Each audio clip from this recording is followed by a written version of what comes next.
Well, thank you so much. Thanks for having us here.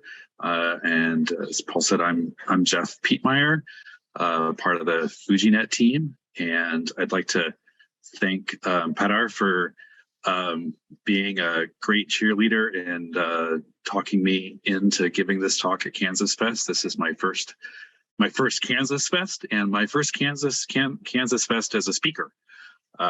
So it's great to be here. And Tom Cherryholmes, our ringleader, I think is in the audience, and we might pull him in for Q&A if there's time. So, all right. So a little bit about me. So FujiNet brought me to the Apple II. I think the last time I used an Apple II was in 7th grade. And we had one Apple II in the computer lab and a whole bunch of other machines that shall not be named that were very popular at the time. And but my first computer experience goes back to my father, who was a systems analyst on mainframes. And he, when I was 4 or 5, brought home a TI Silent 700, showed me how to make it count to 10. And I thought that was amazing. That stuck with me until my parents bought me an Atari 400, and I ended up saving my money and buying an Amiga 500, and then just fell into, of course, the need for more power in retro computers, got left behind. And I re-entered the scene, and the FujiNet team, Moswell Joe sent me an Apple II, said, make FujiNet work on the Apple II Plus. That's where I started. And I also have the use of a 2C and a 2GS, thanks to the Vintage Computer Federation in Wall, New Jersey. So now my workbenches are filled up with apples. I'd like to recognize a bunch of our team members and friends of FujiNet. Joe is our hardware lead. Tom, as I said, is our ringleader. This work would not have been possible without the work of Rob Justice and Catherine Stark on the SmartPort SD Arduino code, which I just copied. Now, I converted it to the ESP32, and we'll talk about that in a little bit. And thanks for my sidekick here, who's going to be doing demos throughout, and Andy Diller from Vintage Computer Federation, and Ron Klein and Jay Kraft have been doing lots of testing, which is great because they test on all the different machines and find problems that we fix. So FujiNet. So FujiNet is, people ask, well, what is FujiNet? It's a multi-device emulator and Wi-Fi adapter for your 8-bit. We started on the Atari. It started on the Atari community. I think there were several people looking at, well, how do I combine these Wi-Fi modem codes with the SIO to Arduino? So the Arduino codes that act like a floppy disk, and that's where we started, and evolved into a pretty sophisticated set of firmware for the ESP32, and the Atom followed. It's serial based, and it made a lot of sense. And I think you'll see why then we jumped in with Apple II and the SmartPort bus and interface here. But so you have all this power in ESP32. What does this mean? So our primary use case is to load disk images over the cloud, and I'll share a video pretty soon here of loading our first disk image over the cloud. But it has a network adapter, so you can create network games. For the Atari and Atom, we have, well, for anybody, we have PDF printer emulators. I have all the Atari printer FOTs. I'm looking forward to producing something for ImageWriter. It makes a lot of sense on those machines because the printers were serial based. We have to take a hard look at how to do this for the Apple II to make the printer available either through OS changes or maybe the previous talk and the card-based ESP32. And there's a CPM emulator running as well that could be run as well over the UART. So all sorts of different possibilities here to use FujiNet. Okay, I'm going to share with you a video booting. Here we go. This is a minute long here. Okay, we've got the FujiNet hooked up to the Apple II Plus over the SmartPort, and we're mounted to a TNSF server, and we're going to try to boot for the first time over the network. Here we go. Total replay first screen shows up. There's the splash screen. And let's see, let's go to Joust.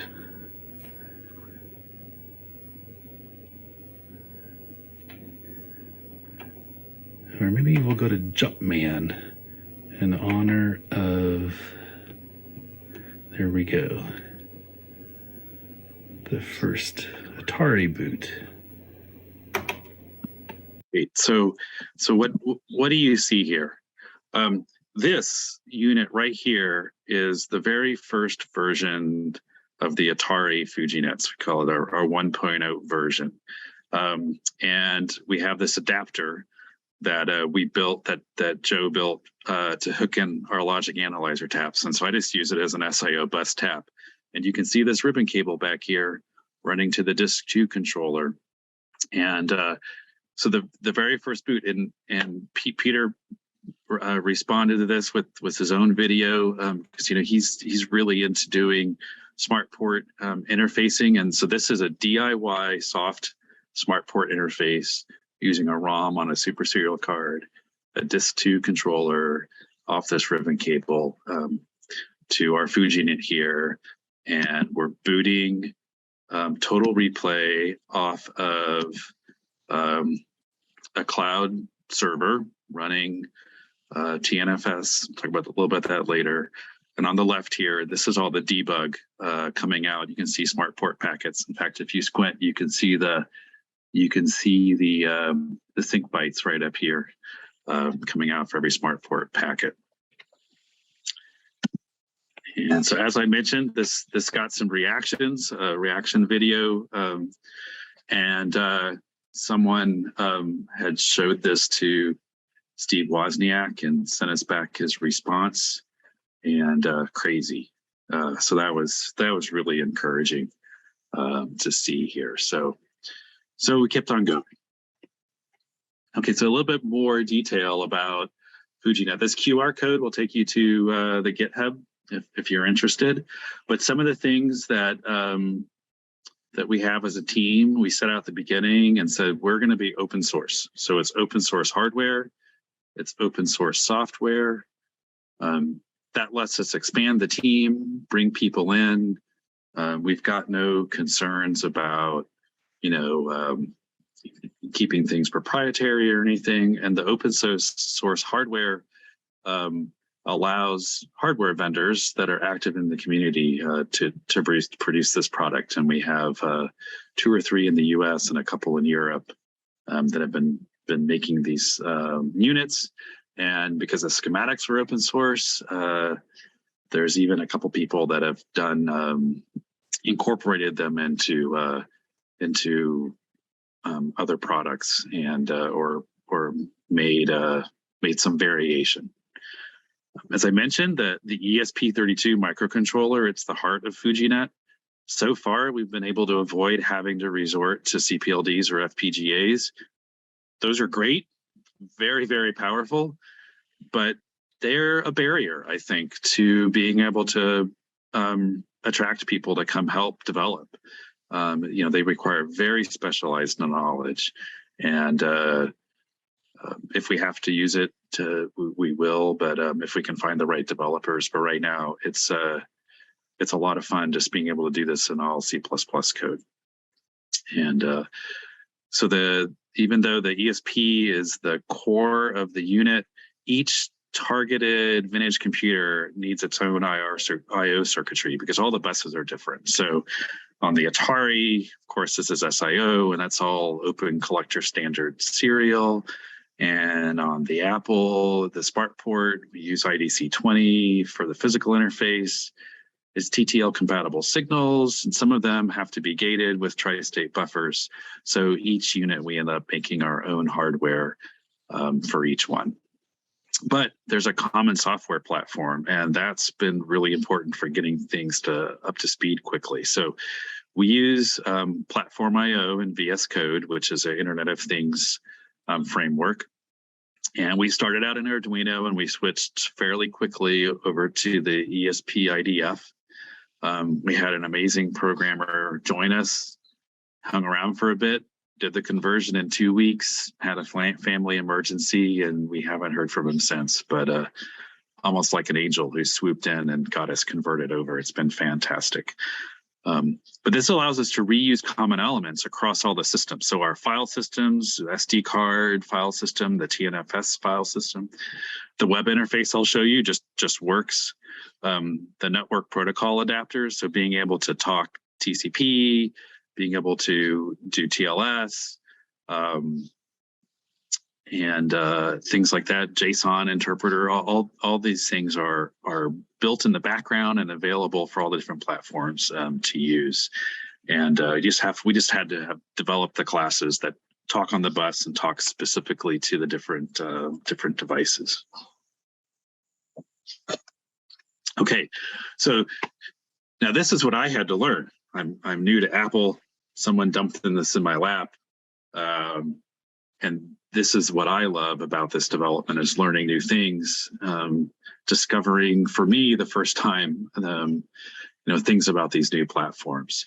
So on the left, you'll recognize, if you've ever read it, the Apple II GS firmware reference, and it has a lot of information about SmartPort and how to make SmartPort calls, how to find the SmartPort interface in the ROM, how to form them, things like that. So having the SmartPort SD code, the Arduino code, and some assembly code to go off of, plus all these references, I was able to port it over to the ESP32.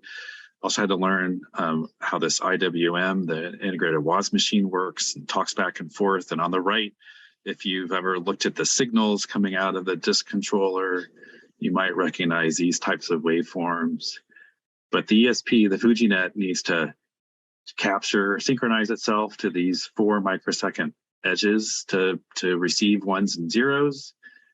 And it has to be able to spit out 1 microsecond pulses back to transmit ones and zeros. And so initially, receiving, it's still polled.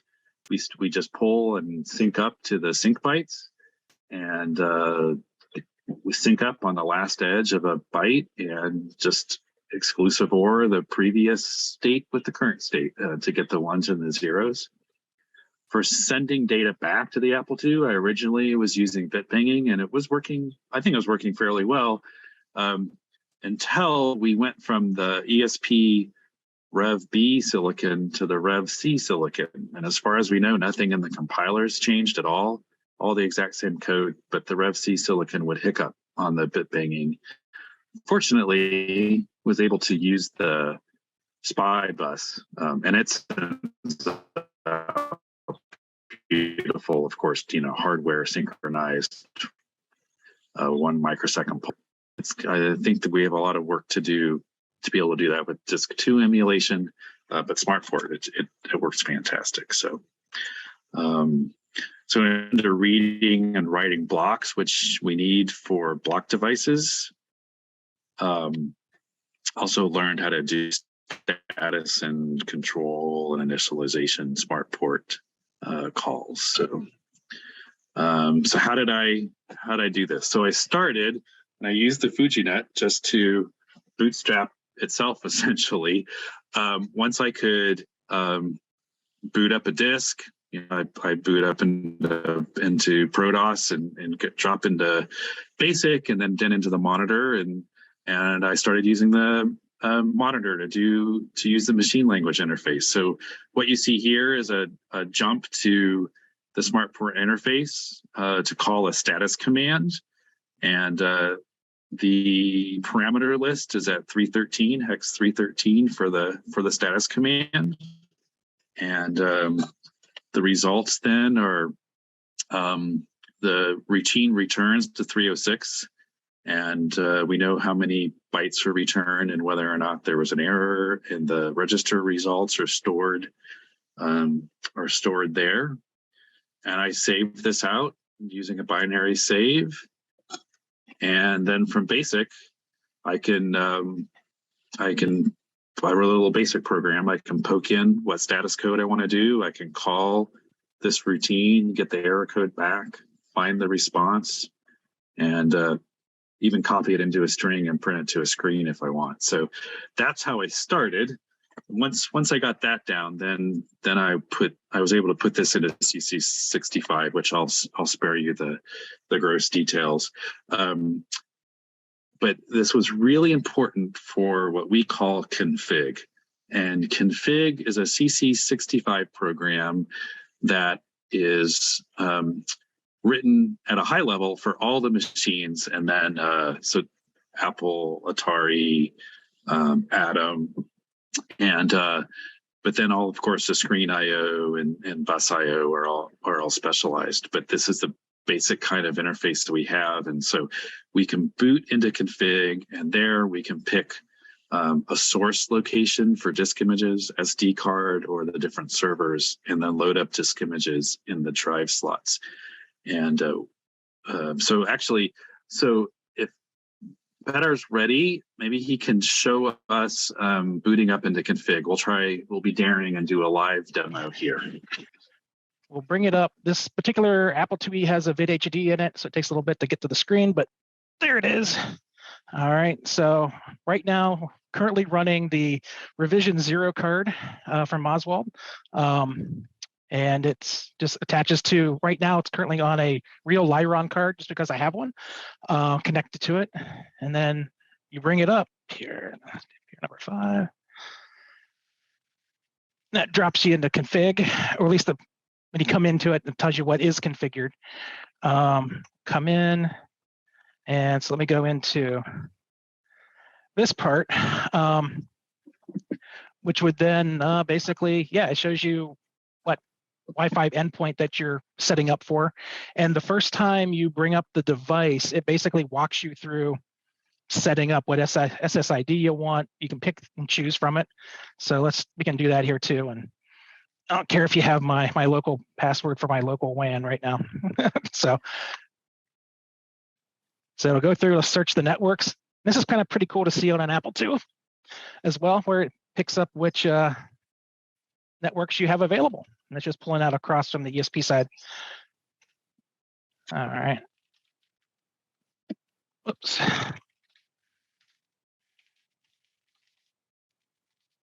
All right.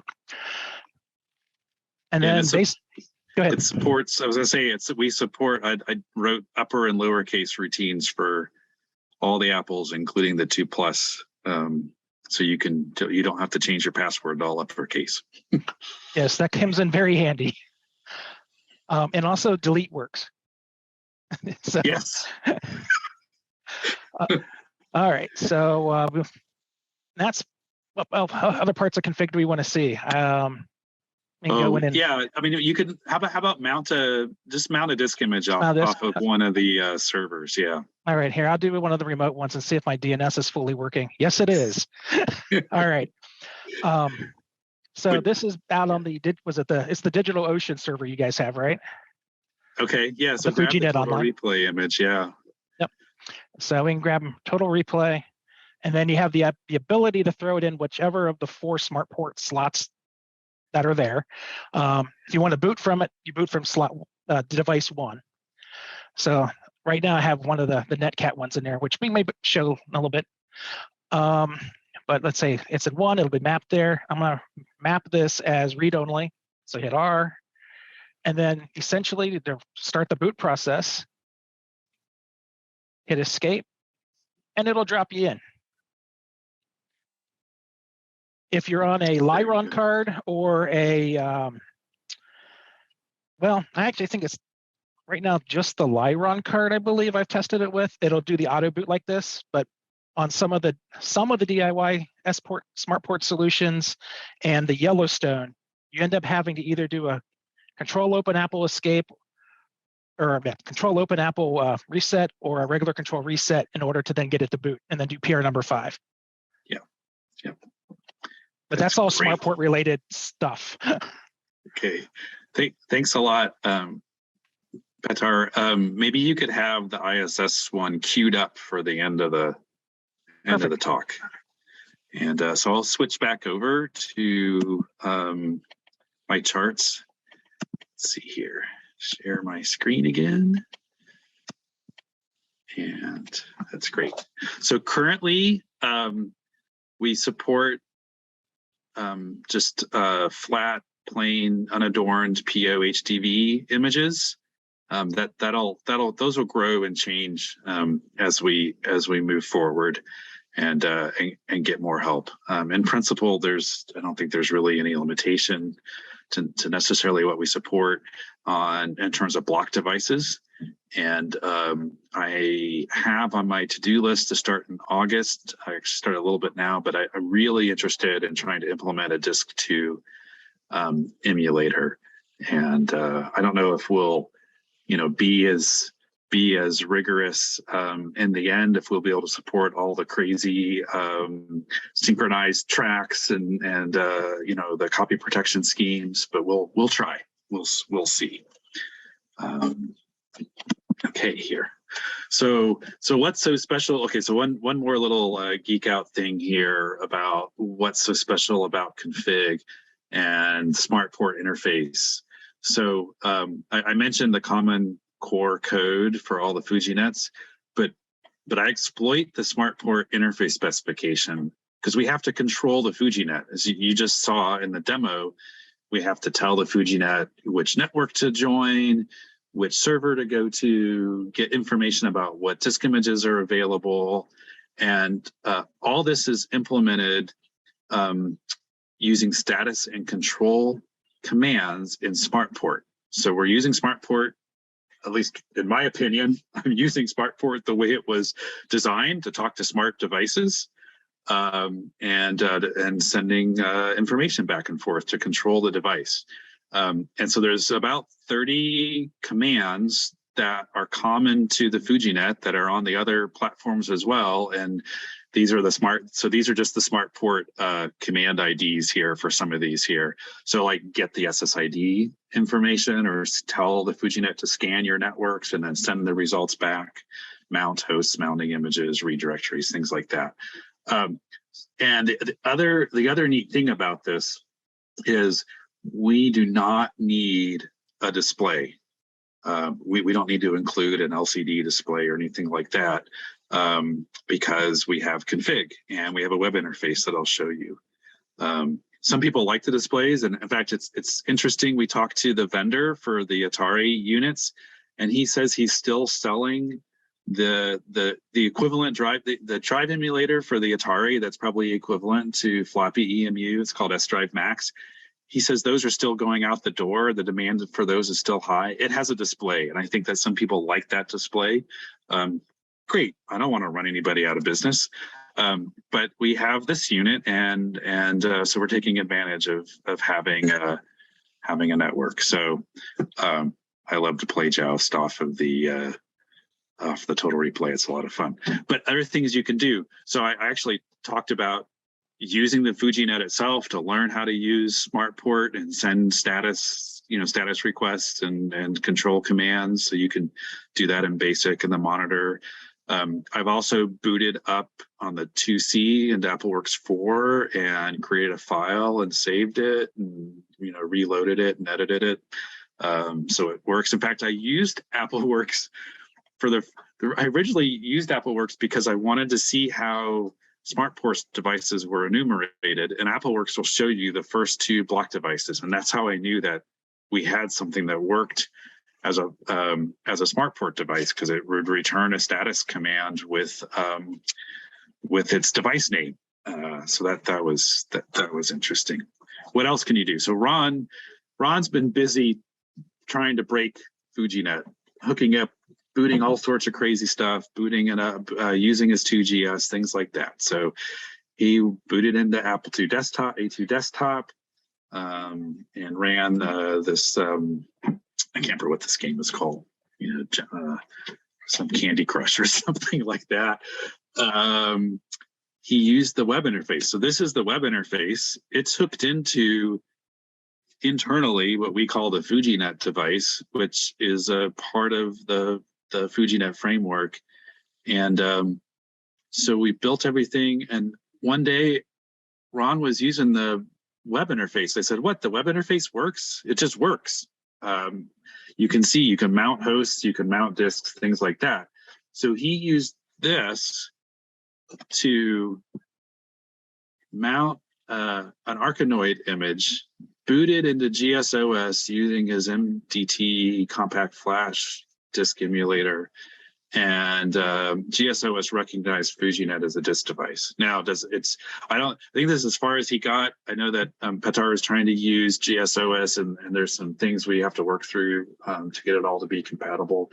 But this shows a lot of promise. And the fact that that Petar and I think Andy did as well, working to make how to use FujiNet to make it compatible with the other cards and things like other devices out there. I know is important to some people. Yep. So yeah, right now GSOS will not boot over it, but if you have GSOS up off of another device, it'll see the blocks. Okay, great. And then Rob Justice, you got it up and running on his Apple III with a Lyron card. I know we're like short on time, so here, Petar, why don't you take over this ISS tracker?